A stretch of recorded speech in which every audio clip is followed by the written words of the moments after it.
Oppo నుండి రీసెంట్గా Oppo F29 series అయితే లాంచ్ అయినాయి. సో ఇవి మనకి 25,000 నుండి 30,000 బడ్జెట్ సెగ్మెంట్లో రెండు మొబైల్స్ అయితే తీసుకొచ్చారు ఈ సిరీస్లో.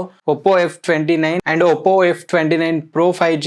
సో ఈ రెండు మొబైల్స్ గురించి ఈ వీడియోలో అయితే డిస్కస్ చేద్దాం. ప్రైజెస్, స్పెసిఫికేషన్స్ అన్ని అయితే డిస్కస్ చేద్దాం. Let's get started. ఫస్ట్ మనం ఒప్పో F29 గురించి అయితే మాట్లాడదాం. ఇక దీని డిస్ప్లే వచ్చేసి 6.7 ఇంచ్ సైజ్ అయితే ఉంటుంది. AMOLED స్క్రీన్ తో వస్తుంది. 120Hz రిఫ్రెష్ రేట్ ఉంటుంది అండ్ 1200 nits పీక్ బ్రైట్నెస్ తో అయితే వస్తుంది. ఇది వచ్చేసి మనకి ఫుల్ HD ప్లస్ రిజల్యూషన్ తో వస్తుంది and Corning Gorilla Glass 7 i protection తో అయితే వస్తుంది. కెమెరాస్ వచ్చేసి మనకి back side dual camera setup తో వస్తుంది. 50 మెగాపిక్సెల్ ప్రైమరీ సెన్సార్ ఉంటుంది. 2 మెగాపిక్సెల్ మోనోక్రోమ్ సెన్సార్ అయితే ప్రొవైడ్ చేశారు and 16 megapixel front facing camera అయితే ప్రొవైడ్ చేశారు.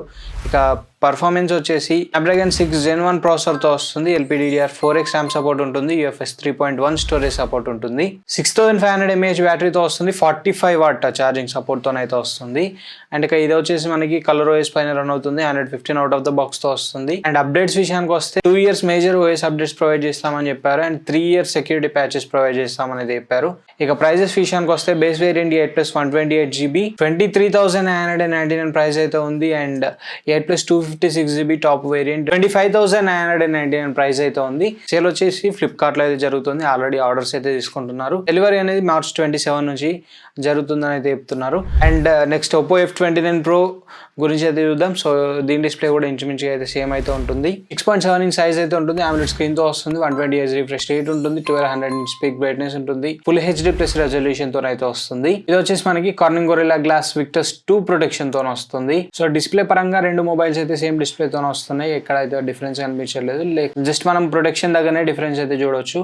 మనకి ఒప్పో F29 అనేది Corning Gorilla Glass 7 i protection తో వస్తుంది. Oppo F29 Pro Corning Gorilla Glass Victus 2 protection తో అయితే వస్తుంది.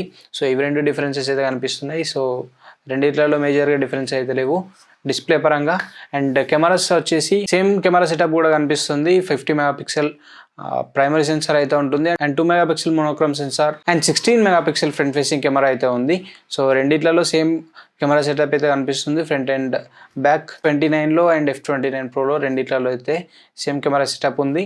అండ్ ప్రాసెసర్ విషయానికి వస్తే ప్రాసెసర్ని అయితే చేంజ్ చేశారు. F29 Proలో MediaTek Dimensity 7300 ప్రాసెసర్తో వస్తుంది. LPDDR4X RAM సపోర్ట్ ఉంటుంది. UFS 3.1 స్టోరేజ్ సపోర్ట్ అయితే ప్రొవైడ్ చేశారు. బ్యాటరీ వచ్చేసి 6000 mAh బ్యాటరీతో వస్తుంది. 80 వాట్ ఛార్జింగ్ సపోర్ట్ అయితే ప్రొవైడ్ చేశారు. సో ఇక్కడ మనకి బ్యాటరీ అనేది తక్కువ చేశారు బట్ ఛార్జింగ్ స్పీడ్ అనేది పెరిగింది. సో అక్కడ బ్యాలెన్స్ అయితే అవుతుంది. అండ్ దీనికి కూడా సేమ్ ColorOS పైన రన్ అవుతుంది. 115 అవుట్ ఆఫ్ ద బాక్స్ ఉంటుంది and 2 years major OS updates and 3 years security patches అయితే ప్రొవైడ్ చేస్తున్నారు. ఇక ప్రైజెస్ విషయానికి వస్తే 8+128GB 27,999 ప్రైస్ ఉంది. 8+256GB 29,999 రూపీస్ ప్రైస్ అయితే ఉంది. టాప్ వేరియంట్ 12+256 31,999 ప్రైస్ అయితే ఉంది. సో ఇవి మనకి ప్రైజెస్ వచ్చేసి. అండ్ ఇక ఈ రెండు మొబైల్స్ని కన్సిడర్ చేయొచ్చా లేదా అనే విషయానికి వస్తే రెండిట్లలో మనకి పెద్ద డిఫరెన్స్ అయితే లేవు. రెండిట్లలో మనకి పెద్ద డిఫరెన్స్ అయితే కనిపించట్లేదు. జస్ట్ ప్రాసెసర్ ఒకటే చేంజ్ అయింది.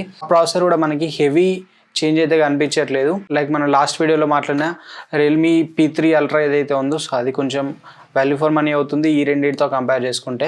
సో ఇంకా మీకు better value for money mobiles ఆ ప్రైస్ సెగ్మెంట్లో మంచివి అయితే దొరుకుతాయి. సో వేరే వాటికైతే చూడండి. సో ఇవి ఓవర్ ప్రైజెస్ అయిపోయినాయి అండ్ స్పెసిఫికేషన్స్ అయితే చాలా లో స్పెసిఫికేషన్స్ ప్రొవైడ్ చేశారు. అట్లీస్ట్ 1.5K రెజల్యూషన్ కూడా ప్రొవైడ్ చేయలేదు డిస్ప్లేలో అండ్ 2000 nits వరకు ప్రీ బ్రైట్నెస్ ప్రొవైడ్ చేస్తుంటే బాగుండేది. కెమెరాస్ కూడా బ్యాక్ సైడ్ కొంచెం సాలిడ్ కెమెరా సెటప్తోనే వచ్చుంటే బాగుండేది. లైక్ 50 మెగాపిక్సెల్ అండ్ 2 మెగాపిక్సెల్ అదంతా పెద్ద పర్ఫార్మెన్స్ అయితే చేయకపోవచ్చు. అండ్ ఫ్రంట్ సైడ్ కూడా 32 మెగాపిక్సెల్ ఇచ్చుంటే బాగుండేది. సో ఇటువంటి కొన్ని చేంజెస్ తీసుకొచ్చి ఉంటే మంచి మొబైల్స్ అవుతాయి. బట్ ప్రైజెస్ ఎక్కువ పెట్టేసి స్పెసిఫికేషన్స్ అయితే చాలా తక్కువ చేశారు. అండ్ అప్డేట్స్ గురించి మాట్లాడుకున్నా కూడా 2 years అప్డేట్స్ అనేది చాలా చీప్ అని చెప్పవచ్చు. సామ్సంగ్ గెలాక్సీ M16 5G ఏదైతే మనకి 12,499 రూపీస్ ప్రైస్లోనే బేస్ వేరియంట్ ఉంది. సో ఆ మొబైల్కే 6 years OS అప్డేట్స్ అయితే ప్రొవైడ్ చేస్తున్నారు. సో వీళ్ళు 30,000 బడ్జెట్లో తీసుకొచ్చి 2 years అంటే చాలా చీప్. సో అప్డేట్స్ కూడా కనీసం ఒక 4 years ఇచ్చి ఉంటే బాగుండేది. బెటర్ మీరు ఇంకా కొంచెం better value for money mobile అయితే కన్సిడర్ చేయండి. సో వీటికన్నా అండ్ ఈ మొబైల్స్ పైన మీ ఒపీనియన్స్ ఏంటి అనేది కామెంట్ చేయండి. This is the video for now. Video నచ్చితే తప్పకుండా లైక్ చేయండి, షేర్ చేయండి. అండ్ చాలా మంది వీడియోస్ అయితే చూస్తున్నారు బట్ సబ్స్క్రైబ్ చేసుకోవట్లేదు. సో ఫాస్ట్గా అయితే సబ్స్క్రైబ్ చేయండి. And thanks for watching. This is Ashish signing off now.